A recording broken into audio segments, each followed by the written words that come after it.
Fatima is in the driver's seat today, and they are going to take us through this topic at a pace that keeps everyone with us. Appreciate it, Erica. The cross-cultural view of this topic adds layers, the standard explanation skips. Most people working in data entry do not know the specific number the Bureau of Labor Statistics has assigned to their occupation, a 23% employment decline between 2022 and 2032. That is the steepest projected fall of any office occupation in the entire handbook. And the technology driving it is not experimental. It is already running at enterprise scale in banking, insurance, and logistics. That is not a rounding error or a methodology footnote. It is the agency that tracks every job in the country, saying this occupation is shrinking faster than anything else behind a desk. And the technology doing it is not some distant promise about robots arriving in a decade. It is software products with specific version numbers and public pricing pages that companies of all sizes are deploying right now. Last episode, we walked the Klarna case, 700 customer service agent equivalents replaced by one chatbot, $40 million in projected annual savings. Today, we go deeper on the job the BLS says is disappearing even faster. Next, we will walk what AI actually does in data entry right now and what it cannot handle. Then, we get to the full research picture and the real pivot parts for anyone who wants to get ahead of the decline. Before we crack open the topic, a quick hello from the crew. Professor Erica, popping in as a co-host today. Nice to see the show from this angle. Chen here. I am curious about the process behind the process. Marcus here. I came ready to cheer and to correct. Dia. Oh right, the whiteboard is warm and the panel is ready to take on the first concept. Erica here. Optical character recognition is what vendors call OCR. It has been reading typed forms since the 1990s, but the first generation was brittle. It needed perfectly printed text and broke on anything handwritten or smudged. Chen here.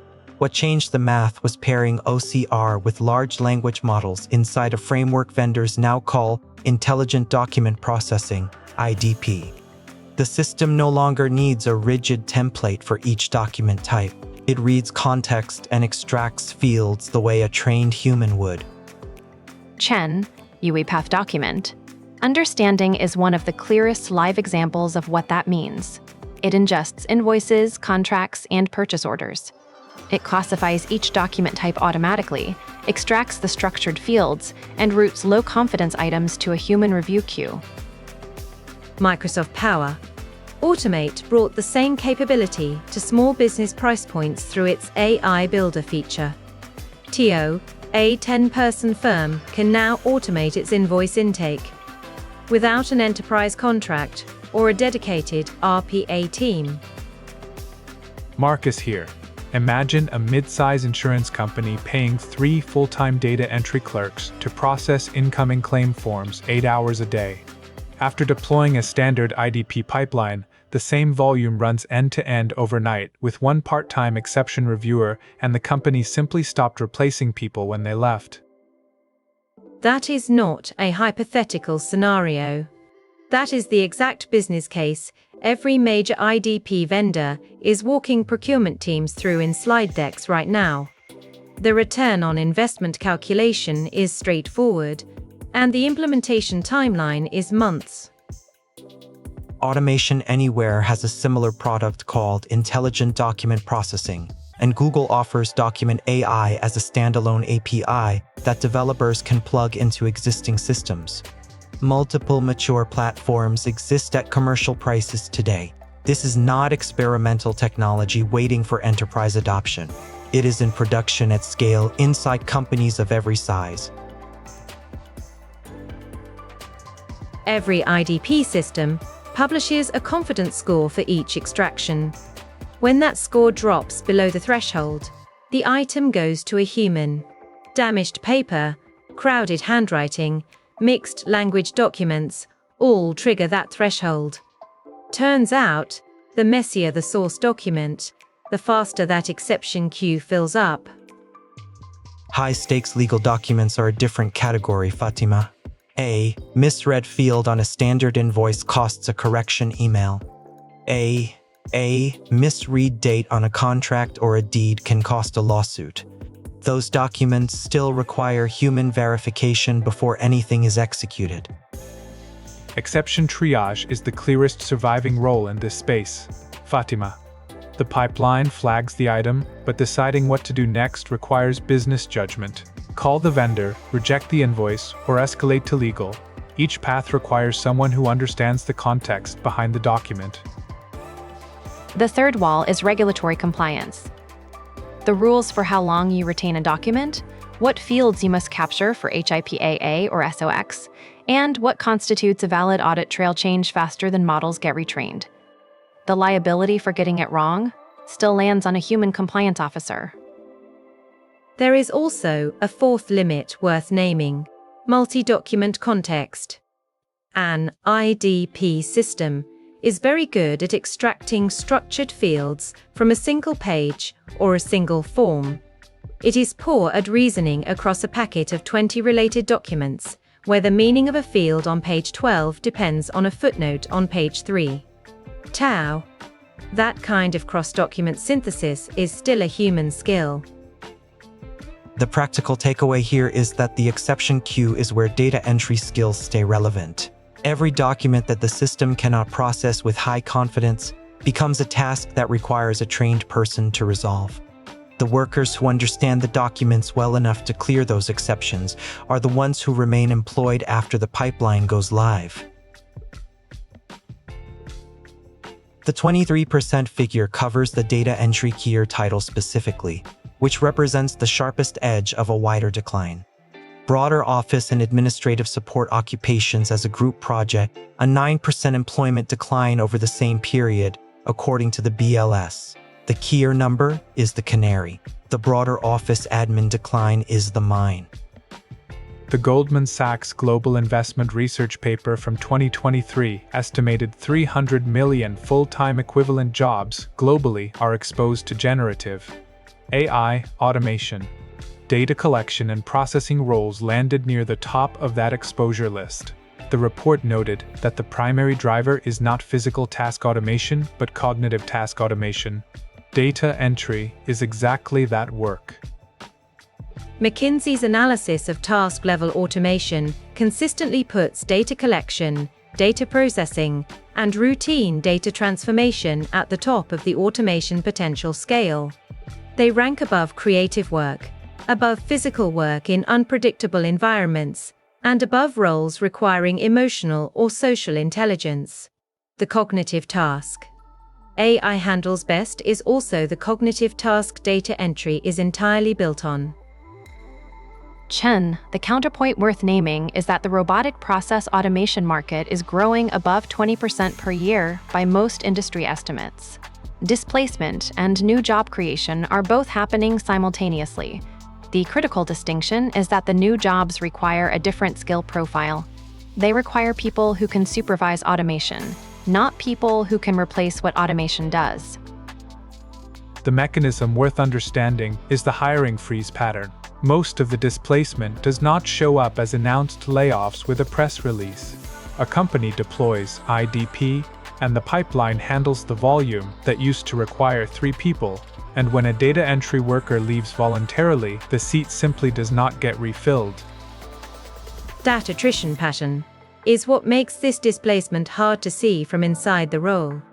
The job market contracts quietly, and a worker in a stable position may not notice until they need to find a new one and find far fewer openings than expected. Erica, the pivot with the shortest ramp for a current data entry worker is RPA bot supervision. You already understand the documents, the field names, and the business rules behind the data.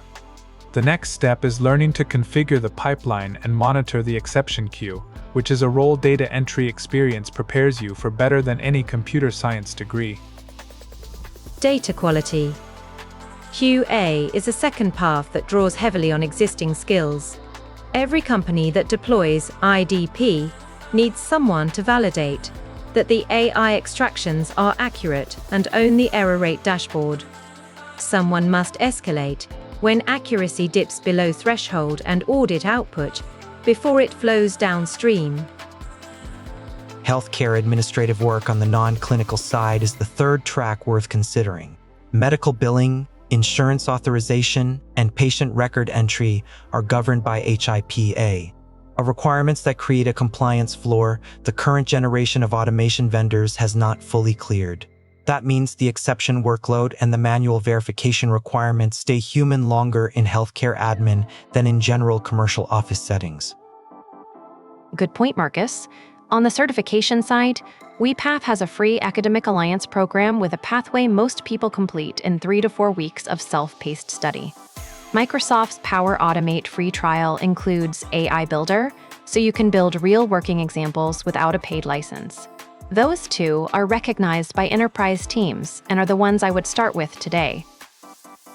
If you want help mapping a specific path, Career One Stop at careeronestop.org has free career counselors available by state who can pull local job opening data and point you toward employer-sponsored retraining grants.